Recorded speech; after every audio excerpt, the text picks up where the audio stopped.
الحمد لله نحمده ونستعينه ونستغفره ونؤمن به ونتوكل عليه ونعوذ بالله من شرور أنفسنا ومن سيئات أعمالنا من يهده الله فلا مضل له ومن يضلله فلا هادي له ونشهد أن سيدنا ومولانا محمدا عبده ورسوله صلى الله تعالى عليه وآله وصحابه أجمعين وبارك وسلم. أما بعد فأعوذ بالله من الشيطان الرجيم. بسم الله الرحمن الرحيم.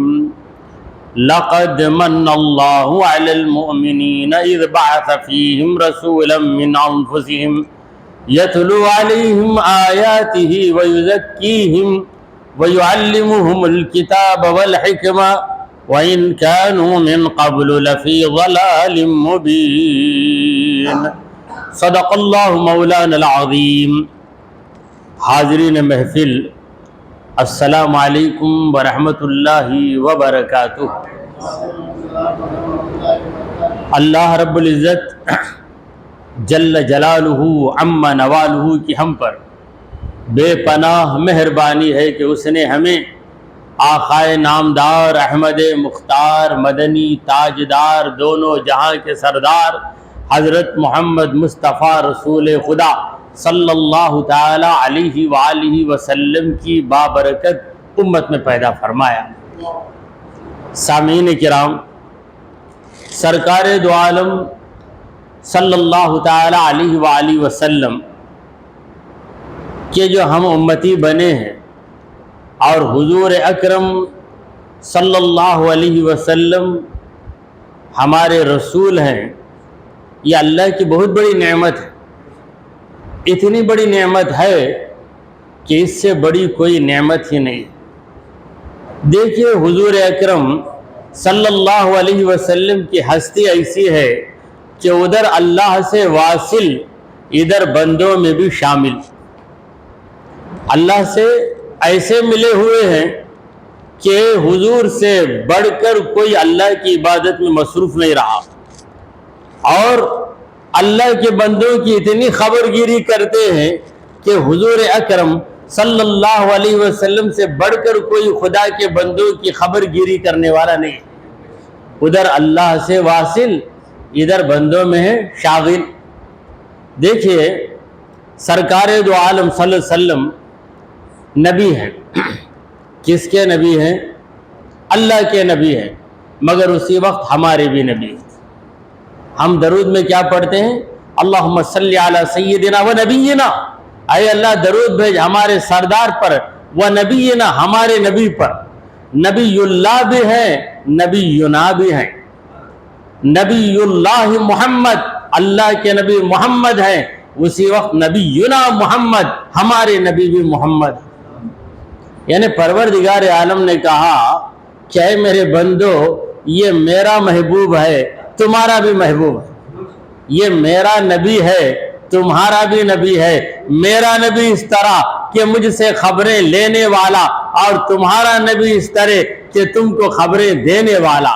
میرا نبی اس طرح کہ مجھ سے شریعت لینے والا، اور تمہارا نبی اس طرح کہ تم کو شریعت دینے والا. میرا نبی اس طرح کہ مجھ سے قانون حاصل کرنے والا، اور تمہارا نبی اس طرح کہ تم کو قانون سکھانے والا. لہذا اللہ کے بھی نبی ہیں، ہمارے بھی نبی ہیں. پھر اللہ کے رسول ہیں، رسول اللہ محمد الرسول اللہ محمد صلی اللہ علیہ وسلم اللہ کے رسول ہیں. اسی وقت ہم کہتے ہیں رسولنا محمد، ہمارے رسول محمد. خبر میں یہ نہیں پوچھا جائے گا کہ اللہ کا نبی کون ہے، بلکہ یہ پوچھا جائے گا کہ من نبیوں کا، تیرا نبی کون ہے. کیوں؟ اللہ کا نبی اگر یہ سوال ہو تو ہم ابراہیم بھی کہہ سکتے ہیں، داؤد بھی کہہ سکتے ہیں، عیسیٰ بھی کہہ سکتے ہیں، موسیٰ بھی کہہ سکتے ہیں. سب اللہ کے نبی. ابراہیم علیہ السلام بھی اللہ کے نبی، عیسیٰ علیہ السلام بھی اللہ کے نبی، مگر ابراہیم علیہ السلام ہمارے نبی نہیں ہیں۔ داؤد علیہ السلام اللہ کے نبی ہیں، ہمارے نبی نہیں ہیں۔ موسیٰ علیہ السلام اللہ کے نبی ضرور ہے، ہمارے نبی نہیں ہیں، مگر محمد مصطفیٰ صلی اللہ علیہ وسلم اللہ کے نبی ہے، ہمارے بھی نبی ہیں۔ سب سے اعلیٰ و اولیٰ ہمارا نبی، سب سے برتر و بالا ہمارا نبی، سب سے اعلیٰ و اولیٰ ہمارا نبی، سب سے برتر و بالا ہمارا نبی، خلق سے اولیاء، اولیاء سے رسول، اور رسولوں میں اعلیٰ ہمارا نبی۔ ساری مخلوق میں پیغمبر افضل ہے، اور پیغمبروں میں افضل و اعلیٰ ہمارا نبی۔ خلق سے اولیاء، اولیاء سے رسول، اور رسولوں سے اعلیٰ ہمارا نبی۔ اونچے اونچوں سے اونچا سمجھیے جسے، اس اونچے سے اونچا ہمارا نبی۔ اونچے اونچوں سے اونچا سمجھیے جسے، اس اونچے سے اونچا ہمارا نبی۔ تو سامعین کرام، اللہ کے بھی رسول ہیں، ہمارے بھی رسول ہیں، اللہ کے بھی نبی ہیں، ہمارے بھی نبی ہیں۔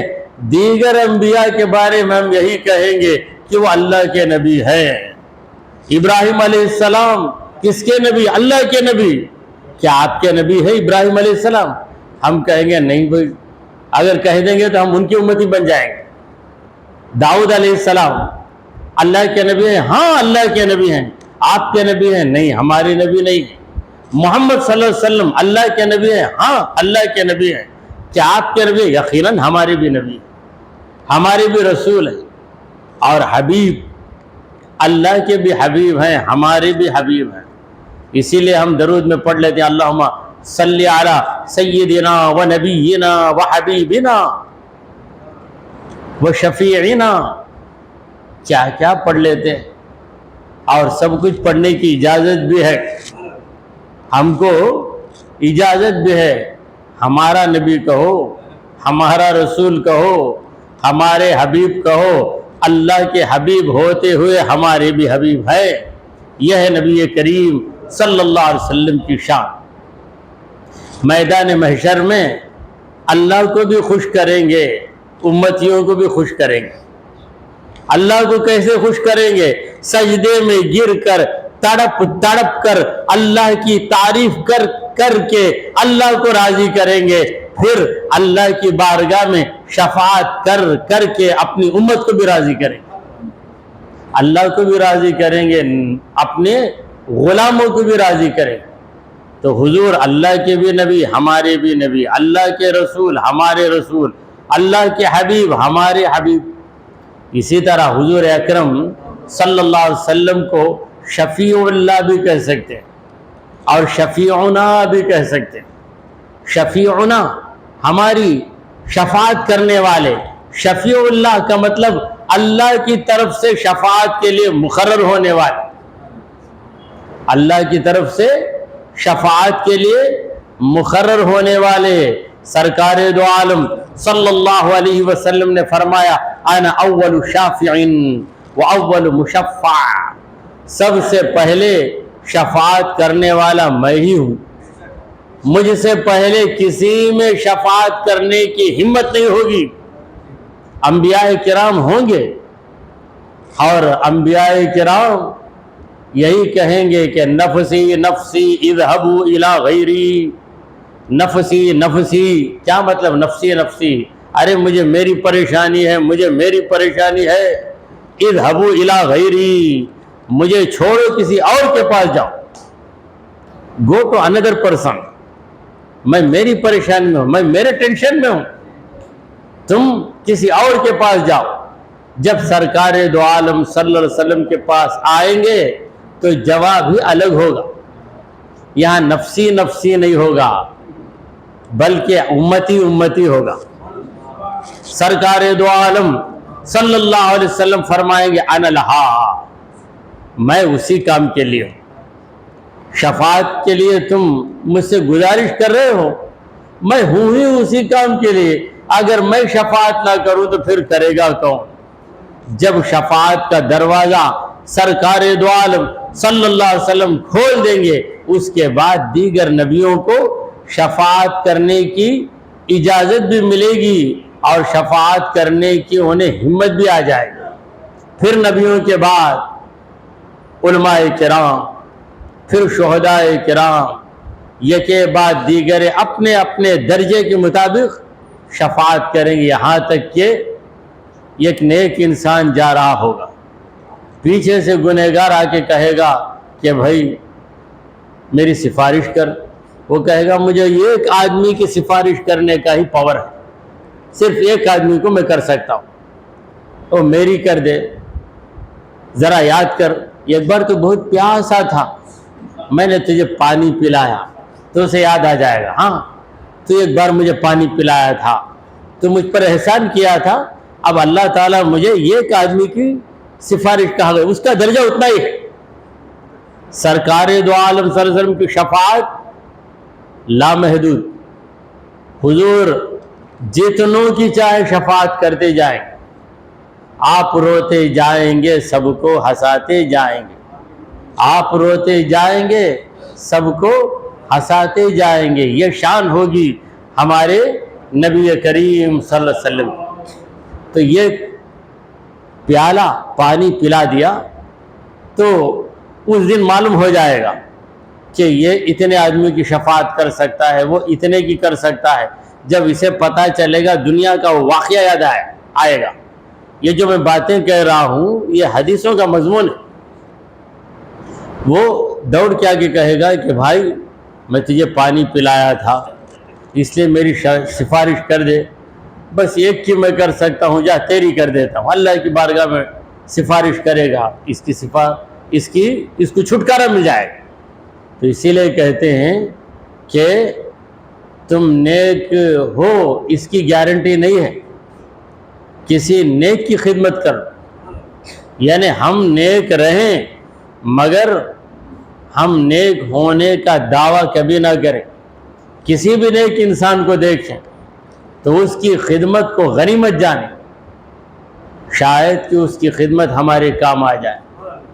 تو سامعین کرام میں عرض کر رہا تھا کہ ہمارے نبی کریم صلی اللہ علیہ وسلم اللہ کی بہت بڑی نعمت ہے۔ پروردگار عالم خود اس نعمت کا ذکر کر رہا ہے، فرما رہا ہے لَقَدْ مَنَّ اللَّهُ عَلَى الْمُؤْمِنِينَ، یقیناً اللہ نے مومنوں پر احسان کر دیا، مومنوں پر احسان کیا۔ جو مومن نہیں ہیں ان پر خدا کا یہ احسان نہیں ہوا، یا وہ لوگ خدا کے اس احسان کے قابل نہیں، خدا کے احسان کے قابل نہیں ہیں۔ وہ کون ہے جو مومن نہیں ہیں؟ وہ دو میں ایک رہیں گے، یا تو کافر رہیں گے یا مشرک رہیں گے، یا تو کافر اللہ کا انکار کرنے والے، یا مشرک اللہ کے سوا دوسرے کو بھی خدا ماننے والے۔ تو کافر و مشرک کو پر اللہ کا احسان نہیں ہوا، مومنوں پر احسان ہوا۔ دیکھیے پروردگار عالم فرما رہا ہے لَقَدْ مَنَّ اللَّهُ عَلَى الْمُؤْمِنِينَ، اگر تمام انسانوں پر اللہ کا احسان ہوتا تو اللہ فرماتا لَقَدْ مَنَّ اللَّهُ عَلَى النَّاسِ، تمام انسانوں پر، تمام انسانوں پر نہیں۔ لَقَدْ مَنَّ اللَّهُ عَلَى الْبَشَرِ کہتا بھی تو تمام انسانوں پر، یا یوں کہتا کہ لَقَدْ مَنَّ اللَّهُ عَلَى أَهْلِ الْأَرْضِ، زمین کے تمام لوگوں پر اللہ نے احسان کیا، ایسا بھی نہیں کہا۔ پروردگار نے کہا لَقَدْ مَنَّ اللَّهُ عَلَى الْمُؤْمِنِينَ، اللہ نے مومنوں پہ احسان کیا، یعنی اس احسان کے قابل مومن، ہر چیز کے قابل ہر ایک نہیں ہوتا۔ بی اے کی ڈگری کے قابل وہی ہوتا ہے جس نے گریجویشن کر لیا ہے۔ نہیں یہ بچہ 10ویں پاس کر دیا، اسے ڈگری دے دو، ڈگری دے دیں گے، آپ کہیں گے کہ یہ لائق نہیں ہے، ہی از ناٹ ایلیجیبل، یہ ایلیجیبل نہیں ہے۔ تو اللہ کا یہ احسان ہے، اس احسان کی ایلیجیبلٹی، لیاقت صرف مومنوں کو حاصل، صرف اہل ایمان کو حاصل۔ وہ احسان کیا ہے اللہ کا؟ پروردگار فرماتا ہے اذ بعث فیہم رسولا، اللہ نے ان میں رسول کو بھیج دیا، اللہ نے رسول کو بھیجا، تمام انسانوں کی طرف بھیجا، جنہوں نے اپنا لیا وہ مومن بن گئے اور جو پلٹ کر چلے گئے وہ کافر بن گئے۔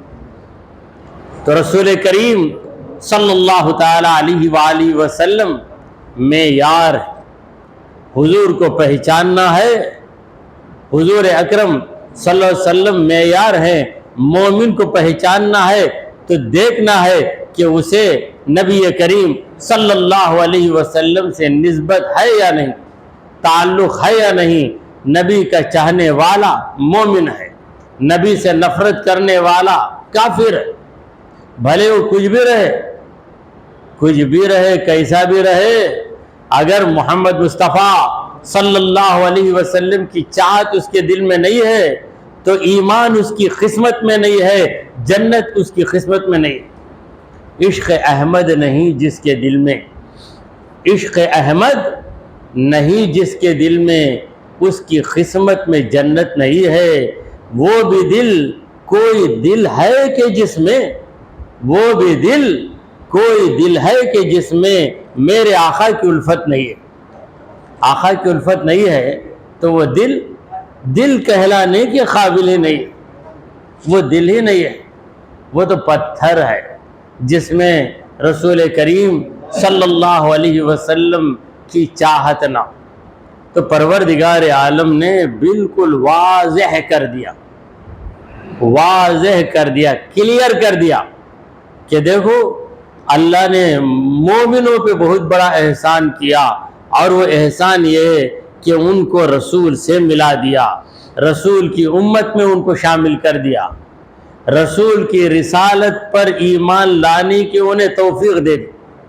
تو رسول پر ایمان لانے کے بعد کیا کیا نعمتیں ہمیں ملی، ذرا غور کیجئے۔ پہلی نعمت تو یہ ملی کہ رسول کو مانا، رسول نے جس خدا کا پتہ دیا اس خدا کو مان لیا، وہ ہمارا سچا خدا ہے، وہ حقیقی خدا ہے۔ اگر کوئی کہے میں خدا کو مانتا ہوں رسول کو نہیں مانتا تو ہم کہیں گے تو خدا کو بھی نہیں مانتا۔ کیوں؟ میں تو مانتا ہوں خدا کو۔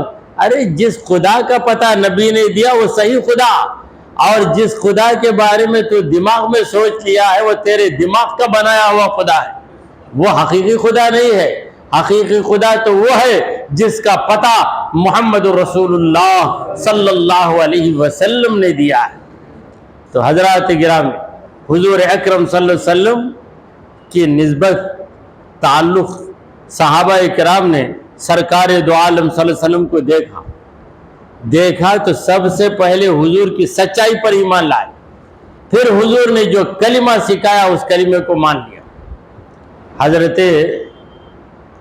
عبداللہ بن سلام رضی اللہ عنہ فرماتے ہیں، میں نے جب محمد مصطفیٰ صلی اللہ علیہ وسلم کو پہلی بار دیکھا تو میں سمجھ گیا کہ ما ہوا بوجہ کذاب، ما ہوا بوجہ کذاب، یہ جھوٹے انسان کا چہرہ نہیں ہے، اس انسان کے چہرے سے تو سچائی ٹپک رہی ہے، نگاہوں میں سچائی ہے، پیشانی میں سچائی ہے، رخسار میں سچائی ہے، ہونٹوں میں سچائی ہے، سچائی کا نور ہے جو اس چہرے سے ہوئے گا، اس چہرے سے جلوگر ہے۔ تو یہ سچے انسان کا چہرہ، اگر مجھے سچا رہنا ہے تو اس کو مان لینا ہے، اگر جھوٹا بننا ہے تو انکار کرنا ہے۔ تو عبداللہ بن سلام یہ کون تھے؟ یہودی تھے، بلکہ یہودیوں کے زبردست عالم تھے، توریت کی تفسیر کرنے والے تھے، تفسیر توریت۔ تو انہوں نے یہودیوں کی کیفیت کو جان لیا۔ یہودی نبی کریم صلی اللہ علیہ وسلم پر ایمان نہیں لائیں گے۔ کیوں ایمان نہیں لائیں گے؟ وجہ کیا ہے؟ یہودیوں نے توریت میں پڑھا کہ پیغمبر آخر الزمان آئیں گے، ان کے اندر یہ علامتیں ہوں گی، انہوں نے جان لیا، جان لینے کے باوجود انہوں نے انکار بھی کیا۔ قرآن مجید میں اللہ تعالیٰ فرماتا ہے یعرفونہ کما یعرفون ابناءہم، یہ یہود و نصارہ میرے نبی کو پہچان رہے ہیں جیسا اپنے بچوں کو پہچان رہے ہیں۔ کما یعرفون ابناءہم، اپنے بیٹوں کو جس طرح پہچانتے اس طرح پہچانتے۔ تو عبداللہ بن سلام ایمان لائے، کلمہ پڑھ لیا، سرکار دو عالم صلی اللہ علیہ وسلم سے عرض کی، یا رسول اللہ ایسا کیجئے کہ میں دیوار کے پیچھے چھپ جاتا ہوں، میں دیوار کے پیچھے چھپ جاتا ہوں، پوری قوم آئے گی، آپ پوری قوم کو بلائیے، بلا کر پوچھئے عبداللہ بن سلام کو کیا تم لوگ پہچانتے ہو؟ تو وہ لوگ کہیں گے ارے وہ ہمارا سردار ہے، ہمارے علامہ ہیں، ہمارے مفسر ہیں، ہمارے مفتی ہیں، یہ ہیں وہ ہیں، میری تعریف کریں۔ تب ان سے پوچھنا عبداللہ بن سلام اگر مسلمان ہو گیا، عبداللہ بن سلام اگر مسلمان ہو جائے تو کیا تم لوگ بھی مسلمان ہو جاؤ گے؟ جب وہ کہیں گے کہ ہاں ہم بھی مسلمان ہو جائیں گے، تب میں دیوار کی آڑ سے باہر آ کر کہوں گا کہ میں مسلمان ہو گیا، تب وہ لاجواب ہو جائیں گے۔ تو ایسا ہی حضور اکرم صلی اللہ علیہ وسلم نے ان کی تجویز کو پسند کر لی، پسند کیا، کہا اے عبداللہ بن سلام چھپ جاؤ، چھپ گئے۔ سرکار دو عالم صلی اللہ علیہ وسلم نے بلوا بھیجا یہودیوں، سب آ گئے یہودی، محمد صلی اللہ علیہ وسلم تمہیں بلا رہے ہیں۔ اچھا چلیں گے، کیا واسطے بلا رہے ہیں؟ شاید یہودیوں میں بعضوں نے ایسا بھی سوچا کہ شاید ہم سے سمجھوتا کر لیں گے، سمجھوتا، چلو بھائی تم ہماری چند باتیں مان لو، ہم تمہاری چند باتیں مان لیں گے، یہ سمجھوتا کر لیں گے۔ گئے بیٹھے، پہلے تو عبداللہ بن سلام کو ڈھونڈا، نہیں ملے تو آگے بیٹھے۔ سرکار دو عالم صلی اللہ علیہ وسلم نے پوچھا کہ اے یہود، اے یہودی قوم، اے یہود، بتاؤ عبداللہ بن سلام یہ تمہاری قوم کا آدمی ہے کہ نہیں؟ کہنے لگے ہاں ہماری قوم کا آدمی ہے، بلکہ ہمارا سردار، ہمارا امام، ہمارا عالم، ہمارا استاد، ہمارا مرشد، ہمارا مربی۔ اچھا اتنا بڑا درجہ ہے عبداللہ بن سلام کا؟ اگر وہ آ کر مجھے رسول مان لے تو کیا تم لوگ بھی مان لو گے؟ تو یہودیوں نے کہا اس کی گنجائش نہیں، یعنی چانس ہی نہیں، عبداللہ بن سلام آپ کو ماننے والے نہیں۔ بھائی چانس نہیں ہے یہ الگ بات ہے، تم کہہ رہے ہو گنجائش نہیں، چانس نہیں ہے، اب اسے اردو میں بولنا تو گنجائش نہیں ہے، گنجائش نہیں ہے، تم لوگ کہہ رہے ہو ٹھیک ہے، اگر وہ مان لیے، جب بولتے نا سپوز ویسا ہو گیا تو، سپوز ویسا ہو گیا تو، یعنی اگر مان لیے تو، وہ مانیں گے نہیں بھائی، مانیں گے نہیں، مان لیے تو، مان لیے تو کیا ہے، ان کی ہر بات ہم مانتے ہیں، وہ بھی مان لیں گے، مان لیں گے ٹھیک ہے، بہت اچھی بات ہے، مان لو گے؟ کہا اے عبداللہ بن سلام آ جاؤ، تو نکل کر آئے۔ کہا اے قوم گواہ رہنا، میں نے توریت کے اندر اللہ کے جس آخری نبی کا ذکر پڑھا ہے وہ آخری نبی محمد صلی اللہ علیہ وسلم میں ان کے سوا کوئی نہیں ہے، میں یقین رکھتا ہوں، پورا یقین رکھتا ہوں، میں نے کلمہ پڑھ لیا ہے، تم لوگ بھی نجات چاہتے ہو تو کلمہ پڑھ لو۔ لیکن یہودیوں کی قسمت میں ایمان نہیں، لہذا انہوں نے کہا عبداللہ بن سلام ہم نے تمہارے بارے میں ایسا کبھی سوچا نہیں تھا، ہمارے ایکسپیکٹیشن کے خلاف نکل گئے، تو ہم نے سوچا نہیں تھا کہ تم ہم کو دغا دو گے۔ عبداللہ بن سلام نے کہا تم کو دغا کیا دوں میں میرے رب کو دغا دے نہیں سکتا، میرے رب نے توریت میں عہد لیا ہے کہ پیغمبر آخر الزمان جب آ جائے تو ایمان لے آنا۔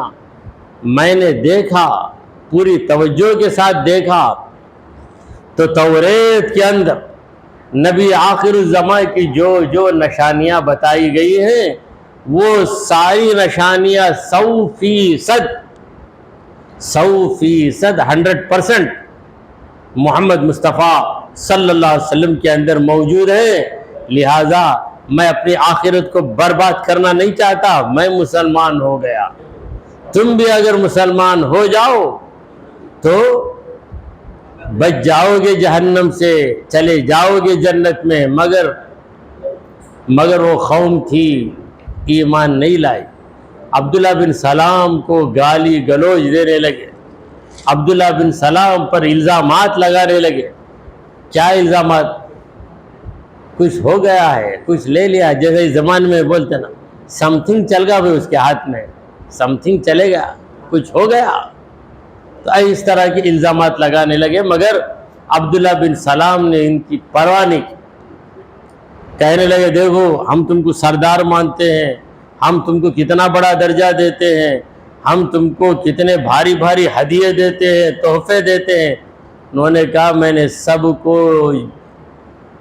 جوتی تلے رون دیا، مجھے تو مصطفیٰ کا دامن چاہیے، کیونکہ تمہاری چیزیں لے کر میں دنیا میں چھوڑ کے جاؤں گا، نبی کا دامن پکڑ لوں گا تو پکڑ کے آخر جنت میں چلا جاؤں گا، تو مجھے تمہاری دنیا نہیں چاہیے۔ توریت، انجیل، یہ 2 کتابیں، اور ان 2 کتابوں کے علاوہ بھی ایک کتاب ہے زبور، لیکن زیادہ مشہور 2 کتابیں ہیں۔ زبور حضرت داؤد علیہ السلام پہ اتاری گئی، اس کا ذکر بھی قرآن میں ہے، وَآتَيْنَا دَاؤُدَ زَبُورًا، ہم نے داؤد علیہ السلام کو زبور عنایت کی، زبور کتاب ہم نے داؤد علیہ السلام کو دی۔ مگر اہل کتاب کا جہاں جہاں ذکر آتا ہے وہاں کتاب سے مراد توریت اور انجیل۔ توریت کے ماننے والے یہود، سنگولر یہودی، پلورل یہود، اور انجیل کو ماننے والے نصارہ، عیسائی لوگ۔ تو قرآن مجید میں اللہ تعالیٰ نے واضح کر دیا کہ محمد مصطفیٰ صلی اللہ علیہ وسلم کا ذکر مبارک توریت میں بھی ہے، انجیل میں بھی ہے۔ توریت کب اتری؟ انجیل کب اتری؟ انجیل تو 600 برس پہلے اتری، اس سے ایک عرصہ دراز پہلے توریت اتاری گئی۔ اللہ تبارک و تعالیٰ نے ان کتابوں کے اندر بھی محمد رسول اللہ صلی اللہ علیہ وسلم کا ذکر خیر کیا۔ حضرات گرامی، پروردگار عالم نے اپنے پیارے محبوب محمد عربی صلی اللہ علیہ وسلم کا ذکر کب کیا، کب سے کیا، کس سے کیا، ذرا غور کیجئے۔ توریت میں کب کر دیا؟ 1000 سال پہلے کر دیا۔ انجیل میں اللہ نے حضور کا ذکر کیا تو بات سمجھ میں آتی ہے کہ عیسیٰ علیہ السلام کے بعد محمد مصطفیٰ صلی اللہ علیہ وسلم آ رہے ہیں، لہٰذا عیسیٰ علیہ السلام پر جو کتاب اتاری گئی اس میں اللہ نے محمد مصطفیٰ صلی اللہ علیہ وسلم کا ذکر کیا۔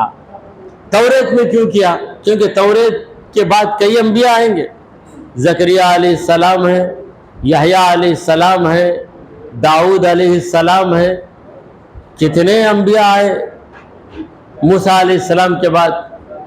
وَلَقَدْ آتَيْنَا مُوسَى الْكِتَابَ وَقَفَّيْنَا مِن بَعْدِهِ بِالرُّسُلِ، ہم نے موسیٰ علیہ السلام کو کتاب دی اور اس کے بعد یکے بعد دیگرے کئی پیغمبروں کو ہم نے بھیجا۔ تو کئی پیغمبر آ رہے ہیں، ان پیغمبروں کے ذکر کی بات نہیں ہو رہی ہے، محمد مصطفیٰ صلی اللہ علیہ وسلم کے ذکر کی بات ہو رہی ہے۔ ایسا کیوں؟ دیکھیے، پروردگار عالم صرف یہ بتانا نہیں چاہتا تھا کہ یہ رسول آئیں گے، بلکہ یہ بتانا چاہتا تھا کہ میری کوئی کتاب اس رسول کے تذکرے سے خالی نہیں رہے گی، میری ہر کتاب میں میرے رسول کا تذکرہ رہے گا، بھلے وہ توریت رہے یا انجیل رہے۔ توریت میں بھی ذکر مصطفیٰ، انجیل میں بھی ذکر مصطفیٰ۔ ذکر مصطفیٰ کی پہلی محفل کب قائم کی گئی؟ اس کا میں پتہ دے رہا ہوں۔ کہاں سے دے رہا ہوں؟ قرآن مجید سے دے رہا ہوں۔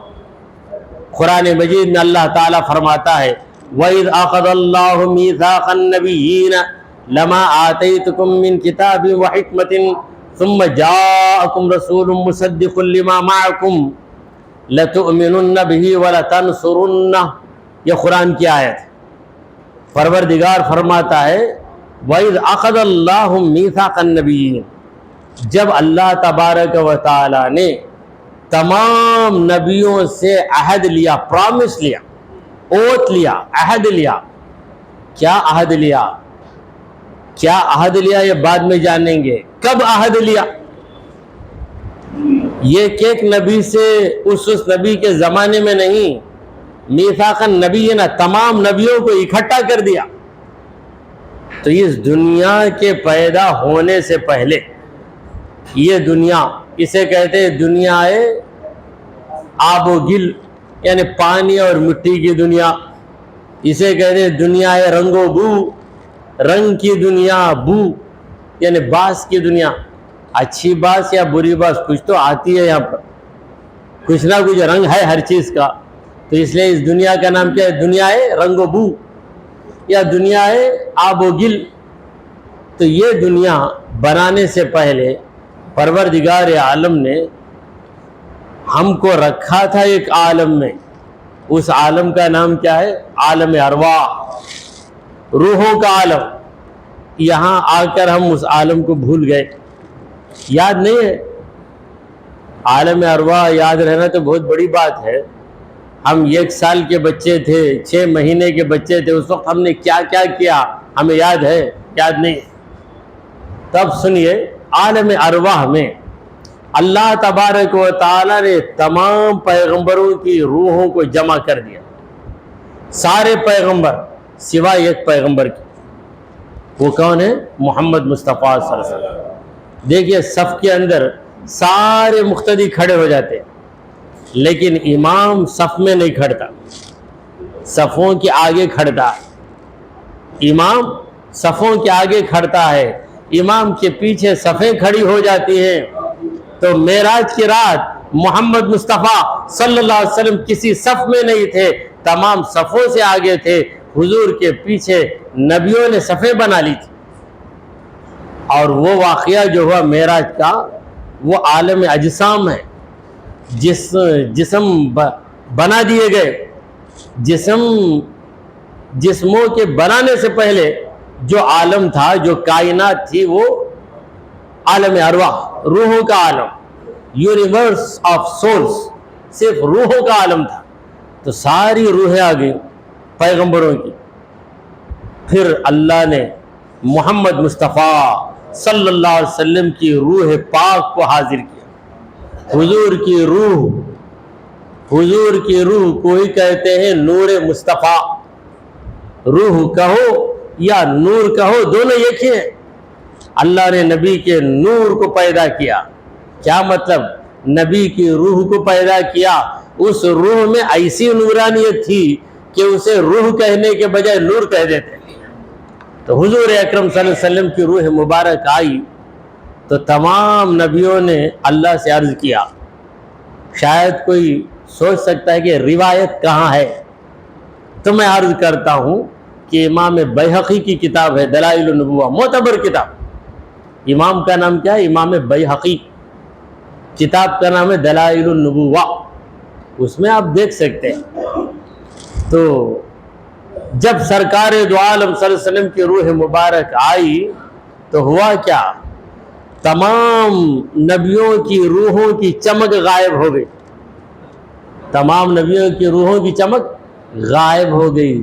جیسے یہاں پر چھوٹے چھوٹے لائٹ لگائے جائیں، چھوٹے چھوٹے لائٹ جیسے سیریل سیٹ میں ہوتے ہیں، ویسے چھوٹے چھوٹے لائٹ لگا دیے جائیں تو اپنی جگہ چمکتے رہیں گے، چکمک چکمک۔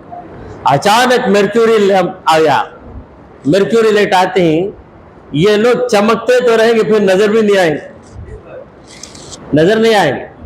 جیسے چراغ ہے، اندھیرا ہے، اندھیرے میں چراغ روشن ہے، اچانک سورج نکل آیا تو کہیں گے چراغ کی روشنی نہیں ہے، چراغ میں روشنی ہے پھر بھی روشنی نہیں ہے، کیونکہ سورج کی روشنی نے چراغ کی روشنی پر ایسا غلبہ حاصل کیا کہ چراغ کی روشنی غائب ہی ہو گئی، ہے لیکن غائب بھی ہے، ہوتے ہوئے بھی نہیں ہے، نہیں ہوتے ہوئے بھی ہے۔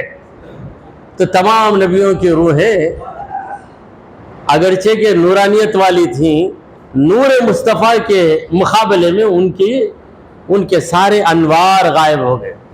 عرض کرنے لگے اے پروردگار، یہ کس کا نور ہے جس نے ہمارے نوروں کو غائب کر دیا؟ پروردگار عالم نے کہا کہ یہ میرا آخری نبی ہے جو تمہارا سردار ہے، میں تم سے عہد لے رہا ہوں۔ وَإِذْ أَخَذَ اللَّهُ مِيثَاقَ النَّبِيِّينَ، اللہ تبارک و تعالیٰ نے نبیوں سے عہد لیا۔ دیکھیے 2 عہد ہیں اللہ کے، بات لمبی ہو رہی ہے لیکن میرا جو وقت ہے اس پہ ختم کر دوں، 9-20 سے زیادہ مت، 20 پہ ختم کر دینا، کیونکہ وقت کی پابندی بہت اہم چیز ہے ہمارے پاس۔ تو حضور اکرم صلی اللہ علیہ وسلم کی روح مبارک تو حاضر ہوئی۔ میں کہہ رہا تھا 2 عہد اللہ نے لیا، ایک عہد لیا اپنی ربوبیت کا، دوسرا عہد لیا محمد صلی اللہ علیہ وسلم کی نبوت کا، مگر اپنی ربوبیت کا عہد تمام انسانوں سے لیا، حضور کی نبوت کا عہد صرف نبیوں سے لیا، کیونکہ اللہ نے کہا کہ میرا نبی خاص ہے، اس کا عہد میں خاص لوگوں سے لوں گا، اور میں تو رب ہوں سب کا، لہذا سب سے عہد لوں گا۔ ہم سے بھی عہد لیا گیا۔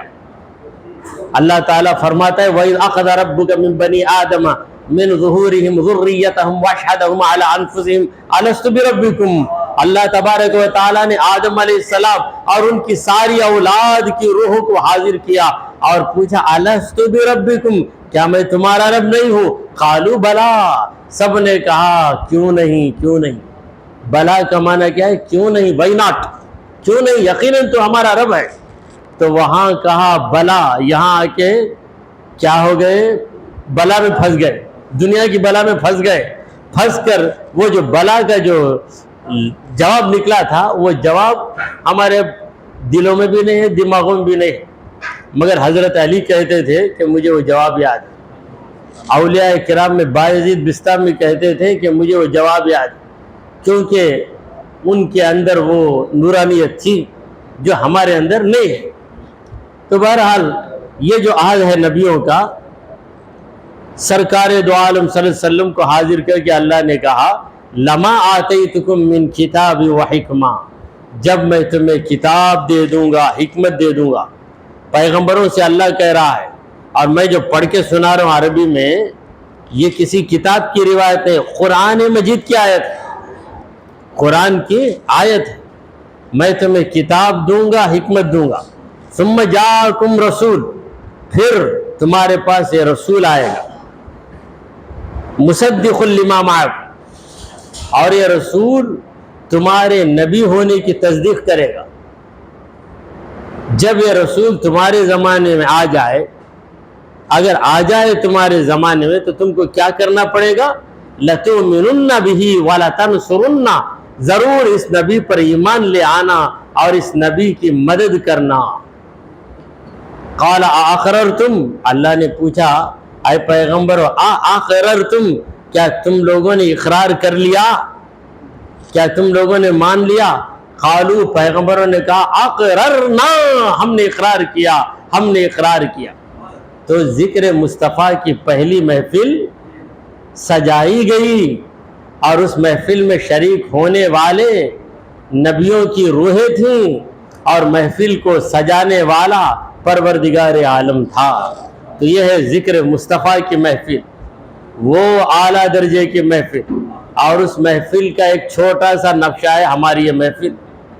ہم سب غلامان مصطفیٰ ہیں، اور اس محفل میں بیٹھ کر ہم بڑا مزہ لے رہے ہیں۔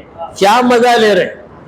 رسول کی بات ہوتی ہے، دل کو مزہ مل جاتا ہے، رسول کی تعریف ہوتی ہے، دل کو خوشی محسوس ہوتی ہے، اس لیے کہ ہم اہل ایمان، ہم سرکار دو عالم صلی اللہ علیہ وسلم کی تعریف و توصیف سننا پسند کرتے ہیں، اور حضور کی تعریف کا یہ عالم ہے کہ آپ جتنی بھی تعریف کرو، جتنی بھی تعریف کرو، کہ تعریف کم رہ جائے گی، حضور کا درجہ اس سے بڑھ کر رہے گا۔ جیسا کہ ایک شاعر نے کہا توصیف سے برتر رخ زیبائے محمد، توصیف سے برتر رخ زیبائے محمد، تعریف سے بالا قد رعنائے محمد۔ رخ زیبائے محمد یعنی سرکار دو عالم صلی اللہ علیہ وسلم کا مبارک چہرہ ایسا حسن رکھتا ہے کہ آپ جتنا بھی وصف بیان کریں گے آپ کے وصف میں کمی رہ جائے گی، چہرے مصطفیٰ کے کمال میں کوئی کمی نہیں رہے گی۔ سرکار دو عالم صلی اللہ علیہ وسلم کے چہرے مبارک کے بارے میں حضرت ابو ہریرہ رضی اللہ عنہ کا بیان سنیے۔ مشکات کی حدیث ہے، حضرت ابو ہریرہ رضی اللہ تعالیٰ بڑے جلیل القدر صحابی، بہت سی حدیثیں حضرت ابو ہریرہ سے مروی ہیں، کیونکہ حضرت ابو ہریرہ ایک فارغ آدمی تھے۔ فارغ آدمی آپ جانتے ہیں، فری آدمی، کوئی تجارت نہیں تھی، زراعت بھی نہیں تھی۔ حضور اکرم صلی اللہ علیہ وسلم کے پاس زیادہ وقت گزارتے تھے اور حضور کی باتیں انہیں یاد ہو جاتی تھی۔ تو حضرت ابو ہریرہ کہتے ہیں ما رأیت شیئا احسن من وجہ رسول اللہ صلی اللہ علیہ وسلم، میں نے کسی چیز کو سرکار دو عالم صلی اللہ علیہ وسلم کے چہرے سے زیادہ پیارا نہیں دیکھا۔ حضور سے بڑھ کر حسن والی چیز میں نے کوئی چیز نہیں دیکھی۔ فَكَأَنَّ الشَّمْسَ تَجْرِي فِي وَجْهِهِ، گویا کہ سورج آپ کے چہرے کے اندر رواں دواں چمک تھی۔ سورج کی چمک جھلسا دینے والی ہے اور نبی کی چمک دلوں کو روشن بنا دینے والی ہے۔ سورج کی چمک میں تپش ہے، نبی کی چمک میں ایک ٹھنڈک، اسی لیے شاعر عرض کرتا ہے چمک تجھ سے پاتے ہیں سب پانے والے، چمک تجھ سے پاتے ہیں سب پانے والے، میرا دل بھی چمکا او چمکانے والے۔ سرکار دو عالم صلی اللہ علیہ وسلم اس دنیا کو چمکانے کے لیے آئے اور چمکا دیا۔ صرف 23 سالہ مدت، اس میں 13 سال مکے کے اندر گزرے، مصیبتوں میں، پریشانیوں میں، دشمنوں کی سازشوں میں گزر گئے۔ پھر مدینہ منورہ آئے، چین ملا، 10 برس ملے، اور اس میں منافقوں کی سازش، یہودیوں کی دشمنی، کئی جنگیں ہوئیں۔ اس کے باوجود اتنی مختصر سی مدت، شارٹسٹ پیریڈ، مختصر سی مدت میں سرکار دو عالم صلی اللہ علیہ وسلم نے 1 لاکھ صحابہ کی جماعت کو تیار کیا۔ بتائیے کیا کسی انسان کے اندر یہ طاقت ہے؟ ایسا انقلاب برپا کرنے والا کوئی پیدا ہوا؟ ایسا ریولیوشن لانے والا، انقلاب پیدا کرنے والا کوئی دنیا میں نہیں آیا۔ آئے تو صرف یہ کیا ہے، وہ ہے جناب محمد رسول اللہ صلی اللہ علیہ وسلم۔ 1 لاکھ صحابہ کو جو آپس میں لڑتے تھے، جو آپس میں جھگڑتے تھے، یہ ایک دوسرے کے خون کے پیاسے تھے، مگر حضور اکرم صلی اللہ علیہ وسلم نے انہیں بھائی بھائی بنا دیا۔ پروردگار عالم کہتا ہے فَأَصْبَحْتُمْ بِنِعْمَتِهِ إِخْوَانًا، اللہ کی نعمت کی وجہ سے تم لوگ بھائی بھائی بن گئے۔ فَأَصْبَحْتُمْ بِنِعْمَتِهِ إِخْوَانًا، اللہ کی نعمت کی وجہ سے تم لوگ بھائی بھائی بن گئے۔ وہ اللہ کی نعمت کیا ہے؟ ذات مصطفیٰ ہے، محمد مصطفیٰ صلی اللہ علیہ وسلم کی ذات گرامی ہے۔ حضور اللہ کی نعمت ہے اور اللہ ہمیں حکم دیتا ہے کہ میری نعمت کا تذکرہ کرو۔ اذکروا نعمت اللہ علیکم، اللہ فرماتے اذکروا، یاد کرو، نعمت اللہ علیکم، تم پر جو اللہ کی نعمت ہوئی ہے اسے یاد کرو۔ وہ اللہ کی نعمت کیا ہے؟ محمد رسول اللہ صلی اللہ علیہ وسلم اللہ کی نعمت، اور ایسے نعمت ہیں کہ اس ایک نعمت کے ملنے کی وجہ سے ہزاروں نعمتیں مل گئی۔ یہ نعمت ملی تو ہمیں قرآن ملا، یہ نعمت ملی تو ہمیں نماز مل گئی، یہ نعمت ملی تو ہمیں رمضان مل گیا، یہ نعمت ملی تو ہمیں روزہ مل گیا، یہ نعمت مل گئی تو ہمیں طواف مل گیا، یہ نعمت ملی تو ہمیں عمرہ مل گیا، یہ نعمت ملی تو ہمارے دل کو خدا کا عرفان مل گیا۔ تو کیا کیا نہیں ملا۔ سرکار دو عالم صلی اللہ علیہ وسلم ایک مرکزی نعمت ہے، ایک مرکزی نعمت ہے، اور اس مرکزی نعمت کی وجہ سے پھوٹ پھوٹ کر کئی نعمتیں ملی جو ہمیں حاصل ہو گئیں۔ ہم اسی لیے سرکار دو عالم صلی اللہ علیہ وسلم پر درود بھیجتے ہیں۔ میں ایک شعر عرض کرتا ہوں، معمولی شاعر کا نہیں، جلال الدین رومی کا، مثنوی شریف ان کی کتاب جسے سبھی لوگ تسلیم کرتے ہیں۔ جلال الدین رومی فرماتے ہیں درود کے بارے میں، ذات پاکش ہست محتاج الیہ، زین سبب فرمود حق صلو علیہ۔ یعنی سرکار دو عالم صلی اللہ علیہ وسلم کی مبارک ذات ایسی ہے کہ سب حضور کے محتاج۔ نماز سیکھنا تو نبی ہی سے سیکھنا، روزے کی کیفیت جاننا تو نبی ہی سے، طواف میں کتنے چکر لگائیں، 8 لگانا، 7 لگانا، 6 لگانا، 20 لگانا، 25 لگانا، کسے معلوم؟ حضور نے کہہ دیا 7 چکر لگاؤ تو 7، یہ طواف 7 چکر کا ہو گیا۔ تو ہر چیز سمجھنے کے لیے ہمیں نبی کی ضرورت ہے۔ جب تم کو نبی کی ضرورت ہے تو تم نبی کو کیا دو گے؟ تمہارے پاس کیا ہے؟ بس اتنا کر لو کہ صلو علیہ، نبی پہ درود پڑھ لو۔ اللہ تبارک و تعالی سرکار دو عالم صلی اللہ علیہ وسلم کی اس نسبت کو قائم و دائم رکھے، آمین۔ وآخر دعوانا ان الحمد للہ رب العالمین۔